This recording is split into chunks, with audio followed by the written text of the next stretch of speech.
Kita butuh infrastruktur, betul? Ya tapi jangan semua uang negara untuk infrastruktur.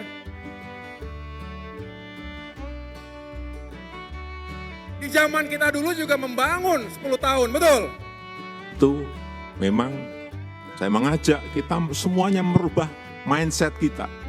Bahwa ekonomi dunia, geopolitik dunia berubah. Sudah berubah. Oleh sebab itu kita beruntung dalam 7 tahun ini kita telah membangun fondasi ini penting infrastruktur. Selama ini Bapak Presiden selalu menyampaikan bahwa jangan sampai salah satu daerah sentris, tetapi harus Indonesia sentris. Karena itulah sejak triwulan 3 2020, pemirsa ini kami perlu laporkan juga bahwa investasi Indonesia ini sudah lebih banyak di luar Jawa. Jadi selama 8 triwulan berturut-turut, investasi itu sudah lebih banyak di luar Pulau Jawa. Ini adalah hasil dari kerja keras di periode sebelumnya, Pak Jokowi dan Pak JK yang mengejut infrastruktur. Karena salah satu yang menjadi daya tarik investasi adalah jika ada infrastruktur yang memadai. Infrastruktur penting, tapi jangan sampai melupakan prioritas kita untuk mengentaskan kemiskinan, untuk pembangunan sumber daya manusia kita. Bukankah negara ada untuk rakyat yang sejahtera?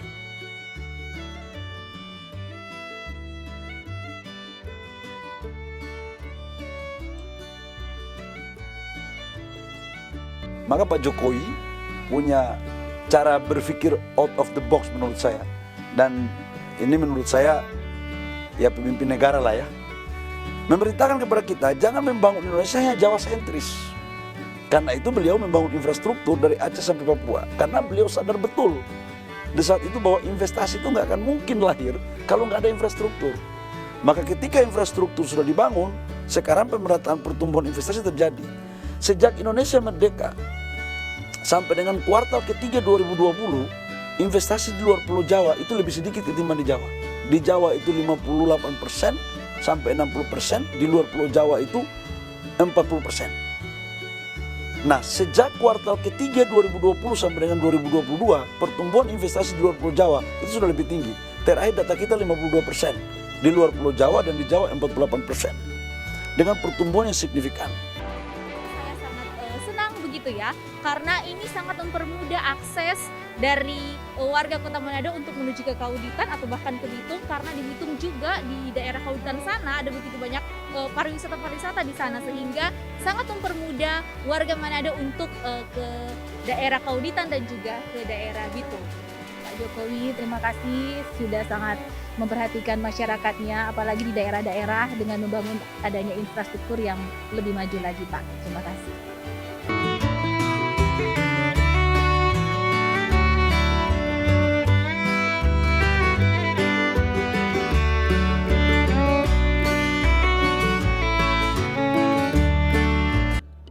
Bismillahirrahmanirrahim. Assalamualaikum warahmatullahi wabarakatuh. Saya izin Bapak Presiden, kami sebagai pertanggungjawaban moralitas kader HIPMI yang masuk di kabinet, kami melaporkan sedikit bahwa target investasi kita di 2022, 2021 900 triliun, 2022 Bapak Presiden memberikan target 1.200 triliun. Jadi saya badan sudah pendek tambah pendek ini gara-gara tambah terus target. Alhamdulillah dari target 1.200 triliun tersebut kuartal ketiga kita mampu tumbuh dari Januari sampai September sudah mencapai 74,4% atau sebesar 892,4 triliun. Ini antara PMDN kita sama PMA kita lebih banyak daripada PMDN. Kemudian luar Jawa itu sudah lebih besar daripada di Jawa. Dan mampu menciptakan lapangan pekerjaan kurang lebih sekitar 965.000. Ini peta investasi. Kemudian di kuartal ketiga khusus, ada nggak slide-nya ya? Di kuartal ketiga Bapak Presiden, kami berhasil mencapai 307 triliun. Inilah salah satu instrumen kenapa pertumbuhan ekonomi kita di 5,75%. Jadi Bapak Ibu semua teman-teman, ini sekarang kita betul-betul arahan Bapak Presiden, jangan membangun Indonesia hanya Jawa sentris. Jadi Bapak Presiden ingin membangun dari Aceh sampai Papua. Sejak Indonesia merdeka sampai dengan 2020, investasi kita di Pulau Jawa itu lebih besar. Tapi sejak 2020 kuartal ketiga sampai dengan 2022 kuartal ketiga, investasi kita di luar Pulau Jawa sudah lebih besar. Karena harus kita yakini bahwa pertumbuhan ekonomi, pemerataan pertumbuhan dan pertumbuhan ekonomi kawasan baru, instrumennya adalah investasi. Dan ini bisa terjadi kalau presidennya adalah mantan pengusaha. Jadi gagasan untuk pemerataan pertumbuhan itu dapat kita lakukan.